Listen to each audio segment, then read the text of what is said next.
Jean-Louis, approche-toi.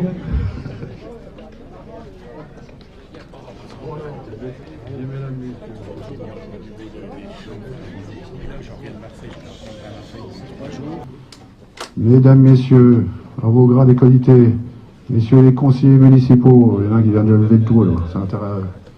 Messieurs les maires proches et lointains, Mesdames, Messieurs, mes chers enfants de la commune de Seuil, ainsi que les enfants de la classe de Madame Pokora, où nos enfants vont à l'école à Soulay-Rotel. Monsieur le maire de Soulay-Rotel, merci d'être là, et Monsieur le maire de Rotel aussi également. Je me réjouis de vous accueillir après cette cérémonie au Monument aux Morts de notre commune pour célébrer le centenaire de la libération de la commune de Seuil le 13 octobre 1918. 13 octobre 1918, la commune de Seuil, après 4 années d'occupation et de guerre, vient d'être libérée, laissant un village détruit à 80%. 80%. La reconstruction du village fut longue et 8 années après, la municipalité inaugure son monument aux morts le 30 mai 1926. Comme aujourd'hui, la population a répondu présente. Ces poilus se sont battus sur tous les fronts. Verdun, la Somme, déportés, blessés gravement, malades, reconnus pour leur courage, ils ont été décorés de croix de guerre et distingués. Ils étaient sapeurs, caporal, sergent, capitaine. Les enfants de la commune à l'école primaire de Soulay-Rotel ont réalisé un document sur l'histoire de ce monument et un petit livret sera proposé gratuitement à tous, relatant sous des mots d'enfants chaque fois lu. La commune s'est engagée également sur le relais de la flamme de la victoire. Après la commune de Junéville, hier, elle transmettra, bien sûr, le relais à la commune de Trini-Trunier qui va faire sa cérémonie à 14h. Monsieur le maire, je fais un peu de publicité. En perpétuant cette tradition de rassemblement en cette occasion, nous participons à rendre hommage à tous ceux qui ont contribué à la grandeur et au rayonnement de la France et rappeler aux générations futures le souvenir et l'engagement de nos aînés pour qu'ils le transmettent aux générations suivantes. C'est pour ça qu'on a des jeunes enfants. Ce monument de 1926, avec son coq surplombant, sera resté un monument parmi d'autres si en mai 40, celui-ci, symbole de la République, fut arraché de son piédestal et dérobé lors de ce nouveau conflit. Remettre un coq fut donc un objectif à réaliser, mais devant les difficultés rencontrées pour trouver une réalisation acceptable, nous avons décidé de le réaliser nous-mêmes. Avec l'association Rotel Jeunes et la branche Sculpture Poterie de Rotel, M. Bailly et moi-même, avec l'accord du conseil municipal, nous avons réalisé une sculpture en fer pour une réalisation en bronze qui maintenant se trouve à sa place. Donc, moi je suis un peu dans un com-com, on parle beaucoup de circuits courts, et là on a fait un circuit très court.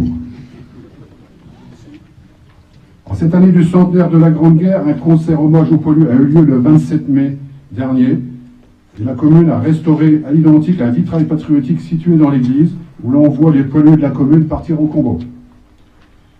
Merci à tous ceux qui ont participé et aidé à cette réalisation, le Centenaire pour son label et la Fédération des anciens combattants pour leur aide financière. Les porte-drapeaux des associations locales et fédérales, nous les remercions également. En France, pour les générations d'aujourd'hui, la liberté va de soi. Mais il est bon de se rappeler aussi que celle-ci a été conquise au fil des siècles, qu'elle n'est pas un cadeau du ciel, mais bien le résultat d'une volonté commune de ses habitants. Commémorer ces instants, c'est dire notre attachement à l'histoire. C'est dire aussi notre attachement à la République, qui vit le jour en 1792. Les sacrifices des générations qui nous ont précédés n'appartiennent pas au passé. Il faut garder en mémoire ses références et ses fondements. Vive la République, vive la France.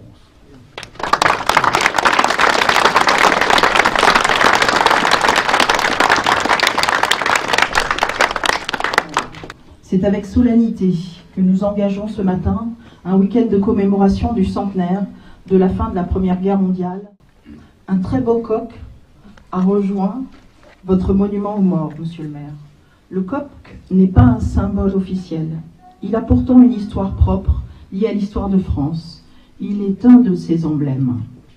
On retrouve aujourd'hui, vous regarderez, ce même coq sur les grilles de l'Élysée. Que Seuil retrouve son coq nous confirme que le rôle de passeur de mémoire des élus est important. Je remercie monsieur le maire et le conseil municipal pour cette action. De violents combats se sont déroulés sur ce territoire, et plus particulièrement dans notre département occupé durant toute la durée du premier conflit mondial. En octobre 1918, la population de Seuil voit enfin le retour à des jours meilleurs. La libération approche, c'est le temps d'une vie ordinaire presque retrouvée. Les jeunes hommes et femmes tombés pour la France avaient cet idéal au service de la liberté. Ce souvenir doit rester pour nos enfants, petits-enfants, afin de leur signifier qu'un idéal existe pour la République, de liberté, d'égalité, de fraternité. Vous la faites vivre, mesdames, messieurs les élus. Vive la République, vive la France.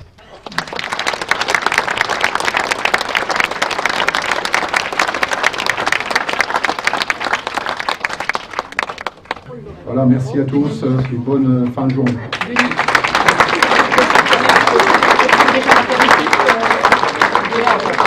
Bon, mais messieurs, vous avez participé tous les deux à l'élaboration du coq, qui est maintenant sur le monument aux morts de la commune de Seuil. Vous pouvez nous donner quelques explications, comment ça s'est passé? En fait, tout a démarré au niveau du patrimoine de la commune. En tant que maire, j'avais déjà réalisé le vitrail patriotique de l'église, ainsi que d'autres manifestations, et il restait ce fameux coq depuis 70 ans. Tout le monde se posait la question, alors je me suis dit, puisque je fais partie de l'atelier de Rethel un peu artistique, je me suis dit peut-être qu'on va réaliser nous-mêmes si possible. Donc j'ai été voir M. Bailly, qui dirige la sculpture poterie à Rethel, et sans lui, je ne faisais rien, quoi. Je me suis rapproché de lui pour justement voir s'il y avait une possibilité pour réaliser. Monsieur Bailly? Oui, eh bien, ce fut un merveilleux compagnonnage, parce qu'on a passé de longues heures pendant l'hiver pluvieux à faire cette réalisation. On a beaucoup parlé de la vie, des choses, etc. On a donc fait connaissance.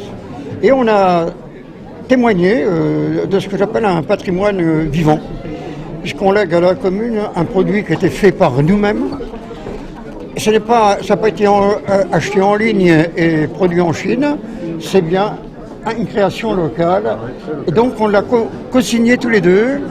Et il faut dire que Denis est très compétent, il a un potentiel artistique formidable. Je le connais depuis longtemps, j'ai été professeur de ses enfants et c'est un compagnonnage. Merci Jean-Louis. Donc on a réalisé 2 sculptures, il y en a une qui est là-bas, hein, la première qui présentait quelques difficultés, donc on a réalisé la deuxième, c'est celle-ci. Donc après, vous voyez, on était en plein un treillage métallique, la réalisation en terre, vous voyez, voilà, et la finition en terre. Et on s'était rapproché de la fonderie d'arbres pour mettre de Morsin, qu'on avait visité avec l'association, hein, c'est de 5-6 mois avant. Et donc là, vous avez la réalisation à la fonderie. Alors ici, c'est le premier travail, c'est le travail des mouleurs. qui est obligé de faire des empreintes avec un produit plastique élastomère, un polymère, avec des parties de plâtre en consolidation, afin de pouvoir obtenir une forme en cire. Cette forme en cire sera la forme finale du coq, qui va être réhabillé d'un grand bloc de plâtre mélangé à de l'argile cuite pilée, de façon à pouvoir couler le bronze. Et le bronze, quand il va rentrer dans le moule, il va faire partir la cire, elle va s'évaporiser. C'est pour ça qu'on appelle ça un moulage en cire perdue. Donc ici, vous avez maintenant... Et là c'est la sortie fonderie brute. Là, une sortie brute. Qui a déjà été un peu retiré des épavures roches, et puis après ça donne ça. Alors vous remarquez une chose, c'est qu'on n'a pas pu faire d'un seul coup les grandes plumes. Il a fallu les couper, les mouler à part, les ressouder après. C'est tout un travail artisanal.